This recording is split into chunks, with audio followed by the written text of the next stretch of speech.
Hey everybody, it's Brian here from Gates with Kids. Sorry I'm a little late. I had some technical difficulties. I hope you'll stay tuned in for us though, because I'm very excited. In just a moment or two, I'm going to be joined by a couple who recently became dads through adoption to a newborn son, and they've got an excellent story that I know is really going to touch you guys, and you're going to want to hear from. Hey! Hello. Hi. Sorry, I had some technical issues. That's I don't know okay. what was. Um, it's nice to meet you guys. Thanks so much for joining. Yeah, you too. Where are you at? I'm outside. You'll see, I parked my car in Harvard John. I'm in the Boston area. Gotcha. We're in Harlem, in New York City. So I was like, wait, where? Someday we'll be back there. We lived, actually, our last time in New York City, we lived in Riverdale, just sort of northish of you guys. Oh, nice. So, can we see Bryson? Is that? He just decided he was hungry at the exact moment. Here. Oh my God. It was 2 months. 2 months yesterday. Wow, that's awesome. Thank you so much for sharing him on this. I'm very excited to talk to you guys. You want to tell us a little bit about yourselves, how long you've been together, how you create your family? Sure. So I'm Brian. I'm originally from West Virginia. And I'm Rob. I'm from Western Pennsylvania, almost Ohio. So not near here, Pennsylvania, far away Pennsylvania. Yeah, and I moved to New York City when I was 18 to go to school for musical theater. And I ended up going home for the summer to build my resume. And I did a musical in my hometown. And that's where we met, doing a musical in a community theater, because he had just moved to that area to start teaching outside DC. We were outside DC at that time. So like the Frederick area, but we met during a community theater show in Martinsburg, West Virginia, actually. So that was 15 years ago almost. You were only 18. That's crazy. And what was the show? Joseph and the Amazing Technicolor Dreamcoat. I saw it with Donny Osmond, I have to tell you. Perfect. So we met then. I actually moved back to school to New York, and then I ended up moving back to West Virginia to get another bachelor's back home, and we lived together for a while. And then we moved to New York together 10 years ago. So we got married in 2015. So it's been like a long journey. And decided to really pursue adoption during the pandemic, which is just a perfect time to do. So I know you guys worked with our good friends over at Friends in Adoption, right? Yes. How'd you come to find them? We went to an expo at the Gay and Lesbian Center here in New York. Yep. And they all gave things away, but Friends in Adoption happened to give away like a letter opener, a heart-shaped letter opener. And during the pandemic when we were all home, I was cleaning and I found all this stuff, and that just kind of stuck out to me. So when we really then seriously got into looking at adoption a little bit later that summer, I'm like, oh, well, we have to check out this thing from this letter opener. I pulled it out of the desk, and so but they were we interviewed 3 or 4 agencies, or met with 3 or 4 agencies before kind of landing with them. I think they were the first ones we talked to. Yeah, I think that same summer, even though it was the pandemic, was it that summer or the summer before? It was the summer. That summer, I think. We needed to get out of New York City, and we went to Provincetown, which we had been going to since we got married. And we were in the pool, socially distanced and outside. But we were talking to some dads, and they were like, it's never going to be a good time. Just do it. And we were like, I don't know, like our careers and our lives and our money. And he's like, just do it. So that was like, we tell them every summer now. We're like, you're the reason. That's awesome. So I just want to do a quick commercial interruption. For those who don't know about GWK Academy, it's the app we created to help gay and queer men become dads. You can download it in your favorite app store. Now, I share this with you because Friends in Adoption is one of our official adoption family building partners. They're part of what we call the OG and GWK Academy. So back to you guys now, Brian and Rob. Tell us how you were matched with Bryson. Well, have to back up a little bit. Well, I think we'll probably get to this. So we had a disruption, which we'll get to, but this time specifically, we were, we had just gone reactive probably in July or something, and we had been waiting and waiting and waiting. It felt like forever, but it's funny because we're both into just being healthy and living our best lives, and I'm into manifesting and stuff. And we've been envisioning the name Bryson and literally like what he looked like and everything. And all of a sudden we get a call. We were at trivia on a Friday night at 8:59, and it's Brandy, our case manager. And we were just like, oh gosh, this has to be it. And we answered it, and she's like, hey, what's going on? I'm like, we're at trivia. And she's like, you might want to leave. You need to get to Houston like ASAP. And we're like, on a Friday night at 9, there's no flights. So we like rushed home and, you know, ended up like getting a flight for 6 a.m. the next morning. And we got to meet him within 24 hours of him being of being born. So we didn't want him to be a day old yet. So that's awesome. So did you meet with his birth mom as well? We did not yet. We have contact. We have an open adoption with, you know, emails twice a year minimum and 1 meeting. But we didn't meet in person there, but we're going to in the future, I believe. Yeah, and she made like such a courageous choice, so we're really in awe of her. But didn't want to go through. She met Bryson in the end, but thought it would be awkward to meet us, but is kind of open to it in the future. So. And she sent us pictures of her and everything. She's like, I want you to know what I look like. And we're like, okay, great. Yeah. So that's great for you to share those with Bryson, obviously. Yes. Yeah. So, were you ready? What was your place like when you got this call? We had all the things, but nothing was really set up. I guess in my mind, we would have had a few days or something. So we had some friends kind of come unpack, like everything was kind of in the nursery, like, you know, packed away. So we had some friends come, and while we were in Houston, we were only in Houston for 4 or 5 days, actually. They cleared us to come home really quickly. So we had some friends that came over and kind of cleaned up and pulled out everything we need right away, in terms of like being physically ready. Mentally ready, I think we had just come to a place that we were. Yeah.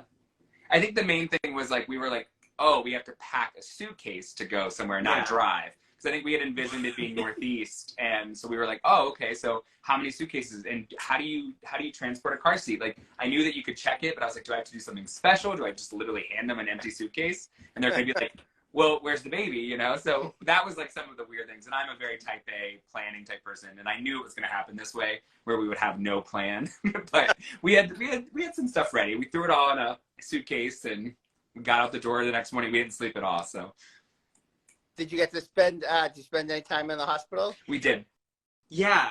The hospital was great in the end. I think they weren't quite sure what to make of us at first. We met him, actually, it was in kind of it's not a storage closet, but kind of a side room. They didn't have much room in the hospital, and they weren't quite sure what to do with us. So that's where we met him. We had like a nurse like watching our every move, and she's like, sorry, we don't have a room. I'm just going to sit here and do some training on my phone. And we're like, why are you in this room with us? And we had done this before in our own way. So we were like, this is so different than our first time. So we were like, what's going on? She's like, we don't have any rooms tonight. So maybe you go get a hotel room and then you can come back and visit him later. And we're like, okay. So we left, got a hotel room, and she calls us and she's like, I'm so sorry. We found you a room. Can you come stay? And we're like, yes.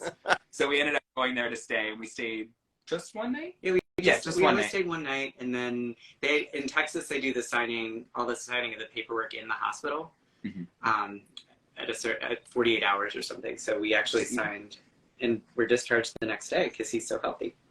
Oh, that's awesome. So if you don't mind, I would like to go back to a story that I know was heartbreaking for you guys. And I bring this up only for 2 important reasons.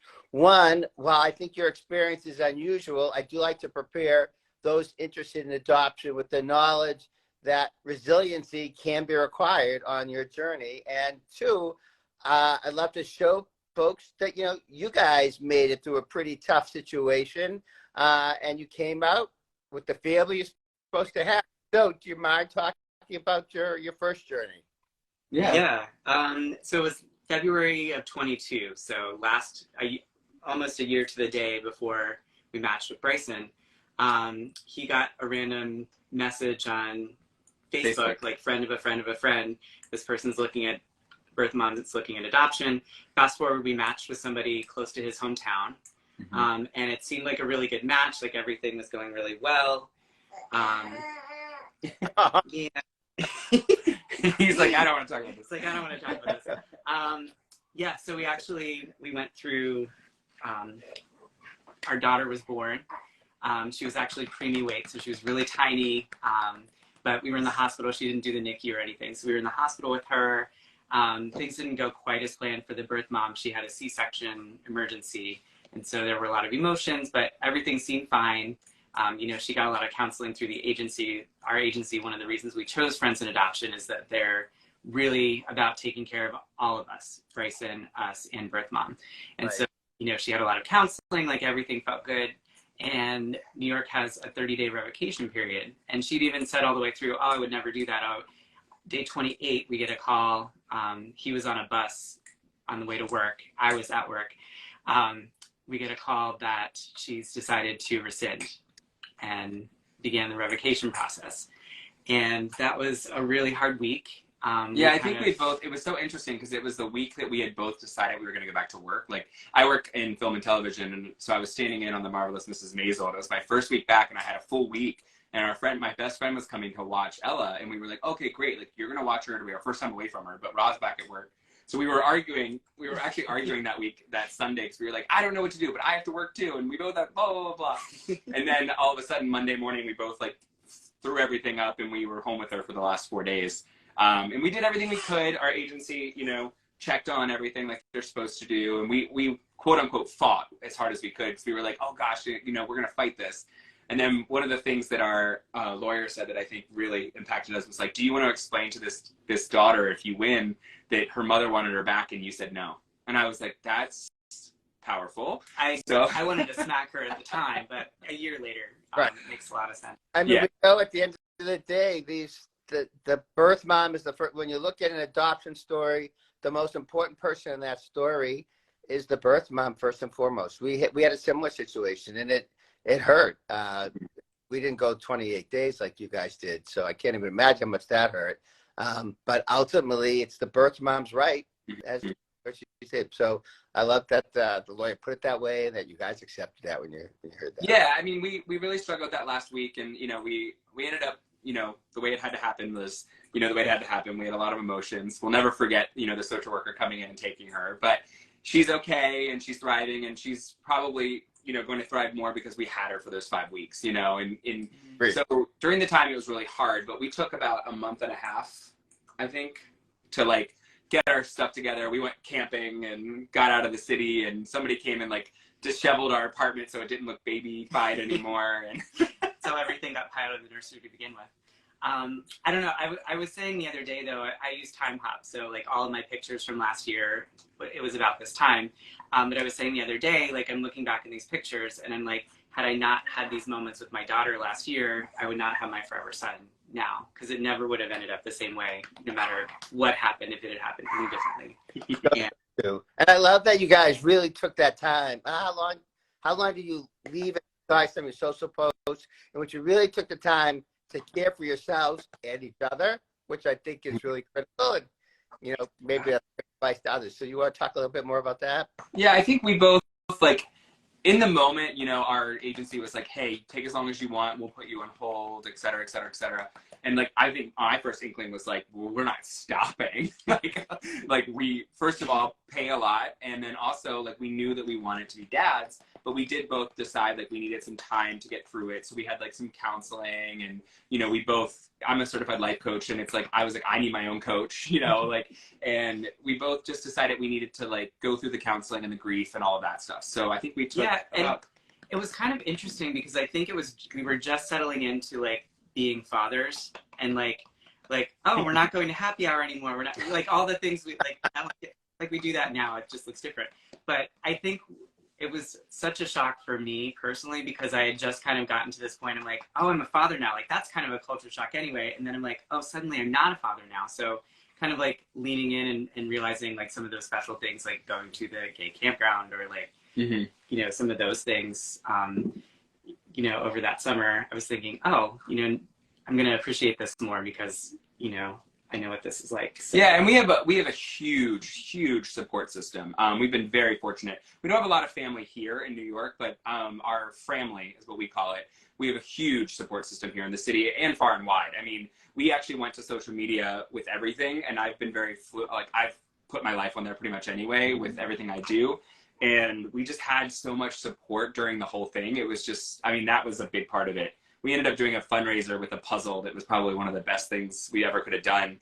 Everyone bought a piece, and they shared it far and wide. People I don't even know of bought pieces of our puzzle, and now it's hanging above his crib. And it was like a fundraiser after our disruption. And it was so powerful just to see the comments and see how many people it reached. But yeah, we wrote each person's name on the back of the piece. So then as we were putting together the puzzle, I had also put that off. So that was not that long ago that I put the puzzle together, but I saw those names going by.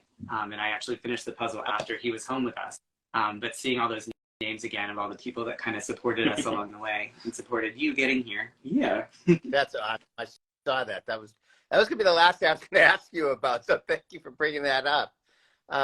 So tell me, what has surprised you the most about being dads? I would say the lack of sleep, but that's the first thing everybody tells you. So that wasn't surprising. I would say specifically gay dads. One of the things that I know many people have, I think there was even a poll you guys did at one point that made me laugh, because I was on the bus recently and this lady's like, where's the mom, you know? Or then it's also like, oh, it's nice to see the dad doing something for once. And I was like, what? And then there was another lady, he had hiccups, and she's like, do you want to give him some water? And I was like, he's 5 weeks old. No, I'm not giving him water. Like, just funny things that I'm like, just hearing other people's like commentary about, you know, our child. I'm like, I've always heard my girlfriends and other dad friends say, just listen to people's advice and just let it go. Take what serves you. And I was like, yes. That's great advice. Yeah, we actually created a video called Things People Ask Gay Dads, I don't know, 9 years ago, just as a response to all the silly and inappropriate questions that we would get asked as dads. And we did do a poll.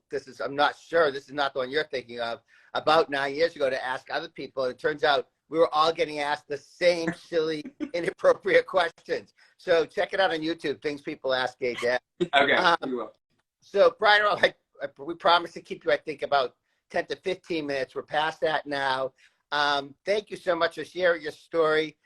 Thank you so much for sharing Bryson right now. Let me ask you one last question. Are you going to go for baby number 2 or? Yes. Yeah. You have to calm down. I think we've also decided, I personally have decided, there's so many kids in the system that I think we would love to go a little older when he's a little older instead of a newborn. Like, obviously we love this phase, but there's, you maybe even foster, but maybe just an adoption with an older child, because there's just so many kids in the system. That's a reason why adoption was so powerful in our lives. Like, we wanted to do that from the beginning. So that's awesome. Yeah. The question we got the most over the last year was, well, have you thought about surrogacy? Have you thought about, as if like we hadn't. We're like, yes. No, we really did do our homework. So yeah, I say that flippantly, but we'll definitely be thinking about that, not in the near future, in a little while. He's only 2 months old. We'll take some time. Idea. So I just want to quickly say, for those who are watching who want to know more about foster adopt, I couldn't agree with you guys more. There are 400,000 kids in the foster adopt system. The foster adopt system, the foster care system, is meant to reunite the kids with some members of the birth family. But at any given time, more than 125,000 of those kids have been completely freed up for adoption, and they're just waiting for a forever family. So if you want to know more about foster care or adoption or surrogacy and IVF, I hope you'll download the GWK Academy app. And if you have any questions, just send an email to dads@gayswithkids.com. Leave a comment for us. Love to talk with you. Brian, Rob, and Bryson, thank you so much for sharing your story. It's great to meet you guys, and maybe we can have you back in a few more months. You could talk about like the first, 6 months or so. A little bit. Yeah, of course. The bags will be gone now. This guy's awesome. I probably have bigger bags than you do. So we have a very big light behind us. Thank you. Thank you so much, and thanks to all for watching. Appreciate you taking time out of your night to join us. Okay. Bye. Bye.